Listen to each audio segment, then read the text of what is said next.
وأحسن منك لم تر قط عيني وأجمل منك لم تلد النساء خلقت مبرأ من كل عيب خلقت مبرأ من كل عيب كأنك قد خلقت كما تشاء كتاب أنزلناه إليك مبارك ليدبروا آياته وليتذكر أولو الألباب۔ یہ کتاب برکت والی ہے جسے ہم نے آپ کی طرف نازل فرمایا ہے تاکہ دانش مند لوگ اس کی آیتوں میں غور و فکر کریں اور نصیحت حاصل کریں۔ اللہم صلی علی سیدنا محمد معدن الجود والکرم وآلہ وسلم۔ سامعین و ناظرین اکرام، السلام علیکم ورحمۃ اللہ وبرکاتہ۔ سامعین اکرام، سورہ احقاف آیت نمبر 13۔ آج کا موضوع جنت میں جانے کی شرائط کیا ہیں، اس کے ساتھ آج کے سبق کا آغاز کرتے ہیں۔ سب سے پہلے گزشتہ سبق کا اعادہ ہوگا۔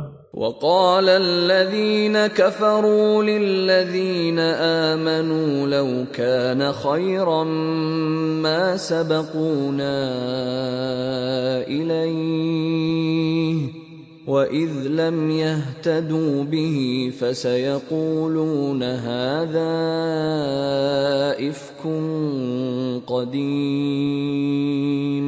اور کافروں نے مومنوں سے کہا اگر یہ دین محمدی صلی اللہ علیہ وآلہ وسلم بہتر ہوتا تو یہ لوگ اس کی طرف ہم سے پہلے نہ بڑھتے، ہم خود ہی سب سے پہلے اسے قبول کر لیتے۔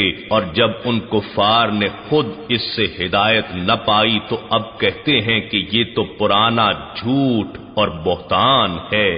وَمِن قَبْلِهِ كِتَابُ مُوسَىٰ إِمَامًا وَرَحْمَةً وَهَٰذَا كِتَابٌ مُصَدِّقٌ لِّسَانًا عَرَبِيًّا لِّيُنذِرَ الَّذِينَ ظَلَمُوا وَبُشْرَىٰ لِلْمُحْسِنِينَ۔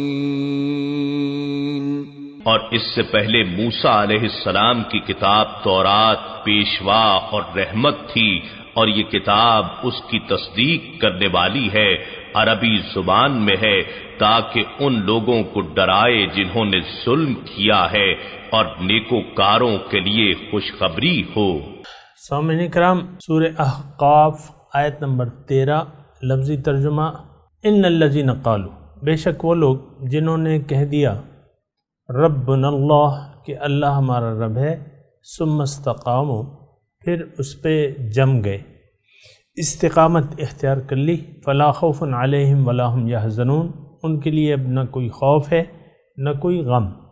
اولئک اصحاب الجنت، یہ لوگ جو ہیں جنتی ہیں، خالدین فیہا، ہمیشہ اس میں رہیں گے، جزاء بما کانوا یعملون، یہ بدلہ ہے جو وہ عمل کرتے تھے، جو انہوں نے کیا۔ سامعین کرام، سورہ احقاف نزول مکے کا ہے اور 10ویں سال نازل ہوئی ہے۔ بنیادی طور پہ سامعین کرام، اسلام ہے کیا، یہ بات ذرا نوٹ کر لیں۔ اسلام ایک طرز حیات ہے، ایک طرز زندگی ہے۔ اللہ تعالیٰ نے انسان کو پیدا کیا ہے اور اس کا مقصد یہ ہے کہ یہ اپنی حالت سے ترقی کرتے ہوئے اتنا عروج حاصل کر لے کہ یہ اللہ تعالیٰ کی ملاقات، اس کے قرب اور اس کے دیدار کا اہل ہو جائے۔ یہ درجات اس کو کیسے حاصل ہوں گے؟ اللہ تعالیٰ نے اس کے لیے ایک آسان راستہ بنا دیا ہے، اور وہ آسان راستہ یہ ہے کہ زندگی یہ اپنی مرضی سے نہ گزارے، اپنی خواہشات سے نہ گزارے، بلکہ اللہ کو حاکم مان لے، اللہ کو معبود واحد مان لے اور اللہ کے حکم کے سامنے سر جھکا دے۔ جو ہدایات زندگی گزارنے کی اس نے پیغمبر صلی اللہ علیہ وسلم کے پر نازل کی ہیں اور جو پیغمبر کا اسوہ حسنہ ہے اس کے مطابق زندگی گزارے۔ اور یہ بات جو ہے آپ کو معلوم ہے سامنے کرام کہ پیغمبر سب سے پہلے برے اعمال کے انجام سے ڈراتا ہے، نذیر ہے۔ پھر اگر کوئی اس کی دعوت قبول کر لے، پیغمبر کی دعوت کو قبول کر لے اور اللہ کو الہ واحد مان لے، تو پھر پیغمبر صلی اللہ علیہ وسلم اس کو خوشخبری دینے والے ہیں، بشیروں و نذیرہ۔ ابھی ہم نے پڑھا بشرا للمحسنین اور لینذر الذین ظلموا، یعنی اس سے جو آیت نمبر 12 ہے نا، یہ ہم آیت نمبر 13 پڑھ رہے ہیں۔ تو ظالموں کو ڈر سنانا اور بشارت محسنین مخلصین یعنی نیکوکار کے لیے، اخلاص۔ آج اس تمام مضمون کا خلاصہ بیان کیا جا رہا ہے کہ ان الذین قالوا ربنا اللہ، کہ وہ لوگ جنہوں نے کہہ دیا کہ رب ہمارا اللہ ہے۔ اب رب ہمارا، اللہ کو رب تسلیم کر لینے کا مطلب کیا ہے؟ سامعین کرام، سارا دین جو ہے اس بات میں پوشیدہ ہے کہ آپ اللہ کو رب واحد تسلیم کر لیں۔ اب وہ درجہ آپ کو کیسے حاصل ہوگا؟ اس کے مختلف مدارج ہیں۔ سب سے پہلے یہ ہے کہ اللہ تعالیٰ نے آپ کو زندگی جس مقصد کے لیے دی ہے اس مقصد کے سامنے سر جھکا دے، اس مقصد کو اپنی منزل بنا لے اور اس مقصد کے لیے جینا شروع کر دیں۔ ابھی میں نے آپ کو بتایا کہ یہ زندگی اللہ تعالیٰ نے ہمیں کس لیے دی ہے، کس لیے عنایت کی ہے۔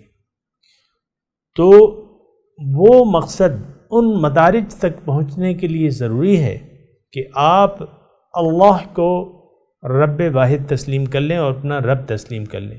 اب رب تسلیم کرنے میں اس کی جب تفصیل آتی ہے تو آپ کو میں نے بتایا کہ ایک تو آپ کو یہ تسلیم کرنا پڑے گا، یہ حقیقت تسلیم کرنا پڑے گی کہ اللہ کے سوا کوئی معبود نہیں ہے، کوئی ایسی ہستی نہیں ہے جس کے کہنے کے مطابق زندگی گزاری جائے۔ دیکھیں، اللہ تعالیٰ نے ہمیں اختیار تو دیا ہے، یہ تو میں بھی مانتا ہوں، آپ بھی مانتے ہیں۔ میں بیٹھا ہوا ہوں، میرے سامنے اختیار ہے کہ میں نیکی کروں یا برائی کا راستہ اختیار کر لوں، آپ کے لیے بھی اختیار ہے۔ لیکن بات یہ ہے کہ انسان بے وقوف نہ بنے، قلیل فائدے کے لیے بہت فائدے کو نظر انداز کر دینا یا اس کو بھلا دینا، یہ نری بے وقوفی ہے۔ مثال کے طور پہ میں آپ سے عرض کرتا ہوں، سمجھنے کے لیے دیکھیں، یہ ساری باتیں خیر خواہی کی ہیں، آپ بھی اسی لیے بیٹھے ہیں، میں بھی اسی لیے بیٹھا ہوں، خیر خواہی کی باتیں سننے کے لیے۔ تو مثال دینی جو ہے وہ یعنی مجھے لگتا ہے کہ اچھا ہوگا کہ آپ کو کوئی وعدہ کر رہا ہے، یعنی آپ ایک راستہ ہے اس پر دو آدمی بیٹھے ہوئے،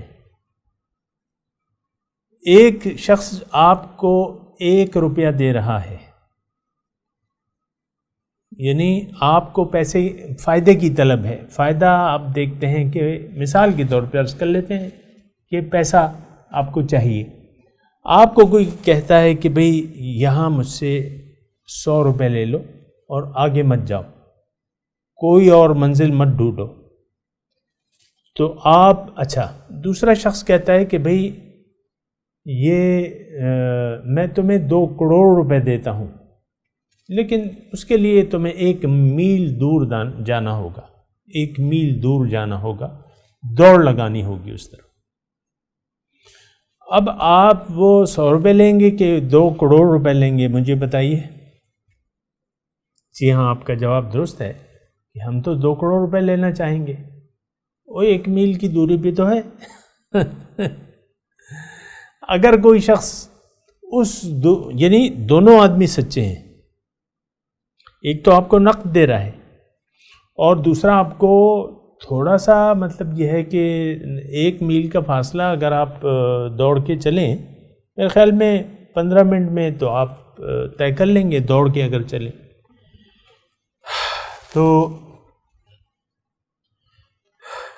15 منٹ میں آپ کو 2 کروڑ روپے مل رہے ہیں اور نقد جو ہیں آپ کو بغیر کسی انتظار اور سفر کے آپ کو 100 روپے مل رہے ہیں.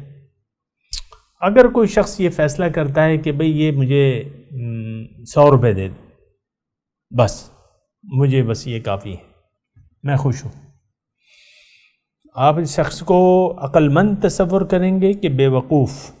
بتائیے، بے وقوف. تو یہ ہوتا ہے سامنے کرام، یہ متاع قلیل ہے. دنیا جو ہے وہ متاع قلیل ہے، جتنا بھی ہے، جو بھی اول تو آپ کے نام پہ اس وقت تک ہے جب آپ زندہ ہیں. موت کے بعد آپ کے نام سے یہ ساری چیزیں آپ کی ملکیت سے ہٹ جائیں گے.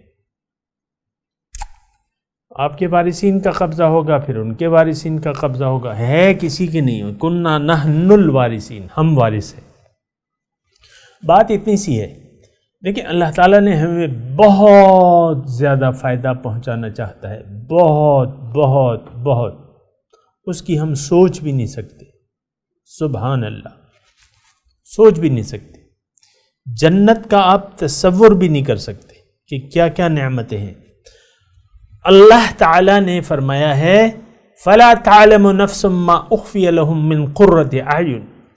کوئی نہیں جانتا، کوئی نفس یہ نہیں جانتا کہ میں نے اس کی آنکھوں کی ٹھنڈک کے لیے کیا کیا چیزیں تیار کر رکھی. جزاء بما كانوا يعملون، یہ بدلہ ہے جو وہ کرتے تھے. تو اللہ تعالیٰ بہت عظیم الشان نعمتیں ہمیں دینا چاہتا ہے. بہت بلند درجات تک پہنچانے کے لیے ہمیں اللہ تعالیٰ نے دنیا میں بھجوایا ہے.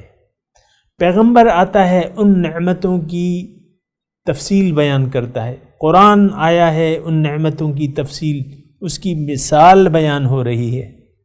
سبحان اللہ. عقل کام ہی نہیں کرتی اس سلسلے میں. یعنی جو نعمتیں ہمیں بیان کی جا رہی ہیں وہ ہم تصور بھی نہیں کر سکتے. یہاں پہ یعنی کن فیکون کا معاملہ ہے. وہاں جہاں آپ نے جو چیز منگوائی وہ حاضر ہوگی، اور جو آپ کے جی نے چاہا وہ آپ کا حاضر ہوگی. لکم فیہا ما تشتہی الانفس وتلذ الاعین، تمہارے آنکھوں کی ٹھنڈک اور جو تمہارے جی میں چاہے گا وہ تمہیں وہاں ملے گا. سبحان اللہ. ہم فیہا خالدون، ہمیشہ اس میں رہو گے. موت کا تصور ہی ختم ہو جائے گا. ہمیشہ نئی نئی نعمتیں، بورنگ نہیں ہوگی. ایک قسم کی، یہاں تو آپ ایک قسم کی کھانوں کو کھاتے رہتے ہیں، خواہ وہ کتنی اچھی اقسام کی ہوں. تیسرے دن آپ بور ہو جائیں گے کہ بھئی ہر وقت بریانی، ہر وقت چکن، ہر وقت روسٹ. کبھی تو دال چاول دے دو. آپ کہیں گے گھر والوں کو دال چاول پکاؤ، بھئی سادی خوراک پکاؤ، ابلے ہوئے آلو نمک مرچ ڈال کے دے دو. وہاں یہ بورنگ نہیں ہوگی. تو بات یہ ہے سامنے کرام، سوچ سمجھ کی بات ہے. بے وقوف بندے کی چندہ ضرورت نہیں ہے. آپ کو میں یہ کہہ رہا ہوں، بہتر مستقبل کے ہم متلاشی ہیں، ہم سب لوگ بہتر مستقبل. اور ان بے وقوفوں سے کوئی کہے کہ مستقبل تو دنیا میں ہے ہی نہیں، تمہارا رہنا ہی نہیں ہے یہاں تم نے. جو لوگ دنیا کے بہتر مستقبل کی تلاش میں، آپ دیکھیں نا کتنے لوگ جا رہے ہیں باہر. کوئی سیاسی پناہ طلب کرتا ہے، کوئی کس طریقے سے، کوئی لانچوں کے ذریعے اور کشتیوں کے ذریعے اور یہ اور وہ. یہ کیا بہتر مستقبل؟ بھئی جو اللہ تعالیٰ امریکہ میں ہے وہ تو یہاں بھی ہے. خیر میں اس کی بات نہیں کر رہا، میں صرف مستقبل کی بات کر رہا ہوں کہ ہم میں سے بعض بے وقوف لوگ، انتہائی بے وقوف لوگ دنیا کو اپنا مستقبل قرار دے چکے ہیں. اب ان کے خیال میں اللہ کی نافرمانی کر کے ہم اپنے مستقبل کو بہتر بنا سکتے ہیں، ایسی بات نہیں ہے، بے وقوفی ہے۔ اللہ تعالیٰ کی یاد کو دل سے بھلا کے آپ اپنا مستقبل تاریک کر رہے ہیں، ہمیشہ دوزخ کے ایندھن میں جلنے کے لیے زبردست تیاری میں مصروف ہے۔ آج اگر پاکستانی قوم کو دیکھا جائے سامعین کرام، تو یہ ہم من حیث القوم یہ امت، یہ پاکستانی دوزخ میں جانے کی زبردست تیاری میں مصروف ہے۔ آپ اپنے لیڈروں کو دیکھ لیں، وہ لیڈر کیا ہیں؟ آپ ہیں، اب یہ آپ کے اعمال ہیں۔ اعمالکم عمالکم، تمہارے اعمال تمہارے حکمران ہیں۔ ہمارے حکمرانوں کو دیکھ لیں، ہمارے میڈیا کو دیکھ لیں، اور یہ چاروں جو اشرافیاں ہیں، چاروں ادارے ہیں، ان کو دیکھ لیں۔ ان کے نظر میں دنیا ہے۔ اللہ نے ہمیں یہ تصور نہیں دیا ہے، اللہ کے رسول نے ہمیں یہ تصور نہیں دیا ہے۔ اللہ کی بندگی کا ہمیں تصور دیا گیا، ان اعبدوا اللہ ما لکم من الہ غیرہ، اللہ کی بندگی، کیونکہ اس کے سوا کوئی معبود ہی نہیں ہے۔ اور دین کو تو ہم نے، جو ہمارا دین، ہم اپنے آپ کو مسلمان کہلواتے ہیں، اور جس دین پہ عمل پیرا ہے، وہ دین وہ محمد عربی کا دین نہیں ہے۔ یہ آپ نے اس دین میں رد و بدل کر کے اپنی خواہشات کا ایک دین بنا لیا ہے۔ ایک کہتا ہے میں داڑھی رکھوں گا، دوسری کہتا ہے، تیسرا کہتا ہے میں نہیں رکھوں گا، چوتھا کہتا ہے میں تو خشخشی داڑھی رکھوں گا، پانچواں کہتا ہے کہ میں تو کالا خضاب لگاؤں گا اس میں، اور چھٹا کہتا ہے میں داڑھی مونچھ دونوں کا مخالف ہوں، میں نہ داڑھی رکھوں گا نہ مونچھ رکھوں گا، اور ساتواں کہتا ہے میں تو وہ فرینچ کٹ کراؤں گا تاکہ میں آدھا تیتر آدھا بڈیر لگوں۔ یہ میں نے داڑھی کا ایک نام لیا ہے، ورنہ تمام معاملات ہماری اپنی خواہشات کتابیں ہیں۔ اگرچہ قرآن ہمیں واضح ایک طرز زندگی بتاتا ہے، کتاب مبین، واضح کتاب ہے، زندگی گزارنے کا واضح طریقہ ہے۔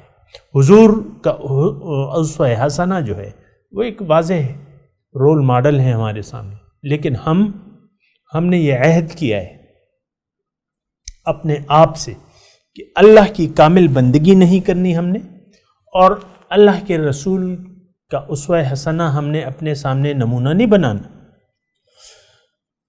کچھ بھی ہوا تو ہم اپنی خواہشات سے کریں گے، کبھی نماز پڑھیں گے کبھی نہیں پڑھیں گے۔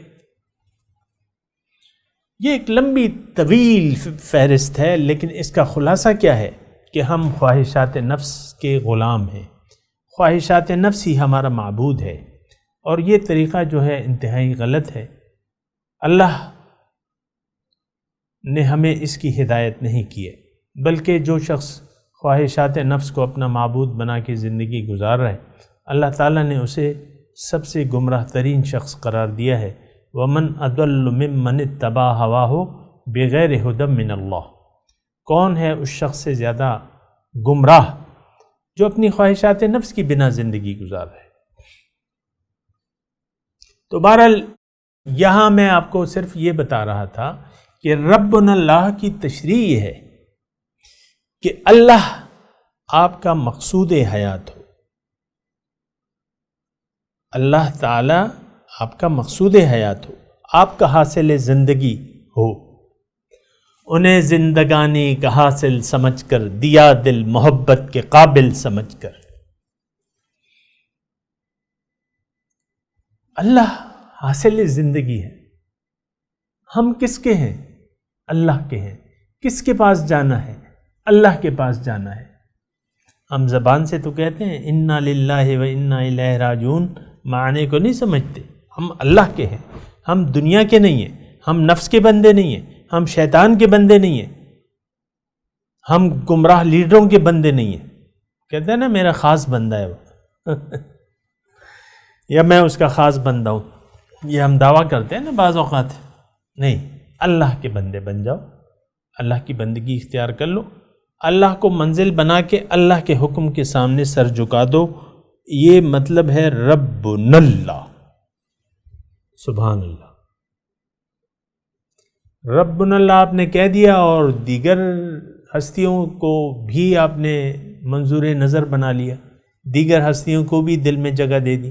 ہمارے دل میں اس وقت جو ہے وہ تو دنیا بھری بھی ہے، دنیا کی محبت ہے، حب الدنیا راس کل خطیہ، دنیا کی محبت گناہوں کی جڑ ہے، اور وہ جڑ ہمارے دل میں موجود ہے۔ آپ دیکھیں اس محبت کے کیا کیا مظاہر ہیں آپ کے اس پاکستانی معاشرے میں۔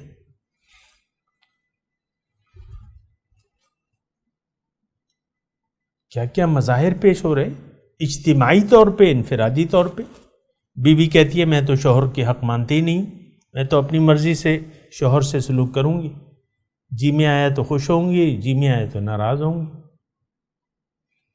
یہ میں تذکرہ کر رہا ہوں، شوہر بھی اسی طرح ہے، وہ شریعت کو خاطر میں نہیں لاتا، شوہر جو یہ شریعت کیا ہے، حکم کیا ہے اس کا، وہ تو خاطر میں نہیں لاتا۔ بہرحال تو میں آپ کے سامنے سامنے کرام تشریح کر رہا تھا کہ ربنا اللہ کا معنی بیان کر رہا تھا کہ رب کا معنی یہ ہے کہ آپ مان لیں کہ لا مقصود الا اللہ، لا محبوب الا اللہ، لا مطلوب الا اللہ، اور لا معبود الا اللہ، اللہ کے سوا کوئی میرا خدا نہیں ہے، اللہ ہی میرا الہ واحد ہے۔ یہ آپ مان لیں، تسلیم کر لیں۔ اس کا مطلب ہوتا ہے کہ آپ نے یہ کہہ دیا کہ ربنا اللہ، رب ہمارا اللہ ہے۔ اچھا، دوسرا مرحلہ جو ہے استقامت کا ہے۔ دوسرا مرحلہ استقامت کا ہے۔ استقامت فی الدین، کلمہ طیبہ پر استقامت۔ کلمہ طیبہ جو ہے یہ پھر تھوڑی سی تفصیل کرتا ہے، یعنی یہ دو جملے ہیں، لیکن کلمہ طیبہ کی لا الہ الا اللہ 4 جملے، محمد رسول اللہ 6 جملے، کلمہ طیبہ کے نا 6 جملے یا 2 جملے، ربنا اللہ، اللہ رب ہے میرا۔ اب اس کی پھر تفصیل آتی ہے کہ پھر آپ کو اقرار کرنا پڑے گا کہ لا الہ الا اللہ محمد الرسول اللہ، 6 جملے 6 جملے آپ کو تفصیل بتاتے ہیں کہ ربنا اللہ کا مطلب کیا ہے۔ ربنا اللہ کا مطلب پھر تفصیل میں آتا ہے کلمہ طیبہ۔ اچھا، پھر اس کی استقامت کی بات ہو رہی ہے سامعین کرام۔ ثم استقاموا، استقامت کا کیا مطلب ہے؟ جم جانا، ڈٹ جانا۔ آپ نے کہہ دیا کہ لا مقصود الا اللہ، لا محبوب الا اللہ، لا مطلوب الا اللہ، لا معبود الا اللہ۔ اب اس پر ڈٹ جائیں، نفس کہے کچھ بھی کہے، اس کا کہنا نہ مانے، نفسانی خواہشات کا کہنا نہ مانے۔ جو نقش کہن تم کو نظر آئے مٹا دو، جس کھیت سے دہقان کو میسر نہ ہو روزی، اس کھیت کے ہر خوشہ گندم کو جلا دو۔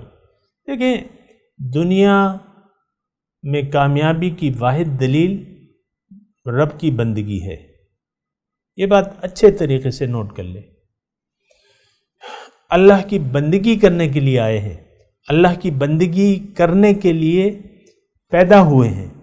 ما خلقت الجن والانس الا لیعبدونی، میں نے جن و انس کو پیدا اس لیے کیا ہے کہ وہ میری بندگی کریں۔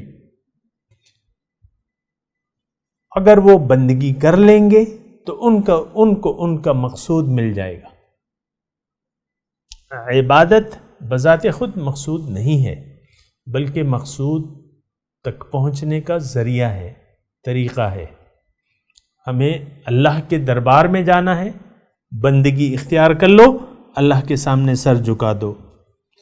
ما خلقت الجن والانس الا لیعبدون، جن اور انس کو، یعنی اگر وہ مقصد میں کامیابی چاہتے ہیں تو اس کا طریقہ کار بندگی ہے، عبادت ہے، بندہ بن جانا ہے، اللہ کا بندہ۔ پھر استقامت ہے سامنے کرام، میں نے آپ کو بتا رہا ہوں استقامت کی بات کر رہا ہوں کہ استقامت آپ نے جم جانا ہے، آپ نے پھر ادھر ادھر نہیں دیکھنا. آپ گاڑی چلا رہے ہیں 120 کی سپیڈ سے، اور سڑک جو ہے وہ دو طرفہ ہے، آگے سے بھی ٹریفک ہے اور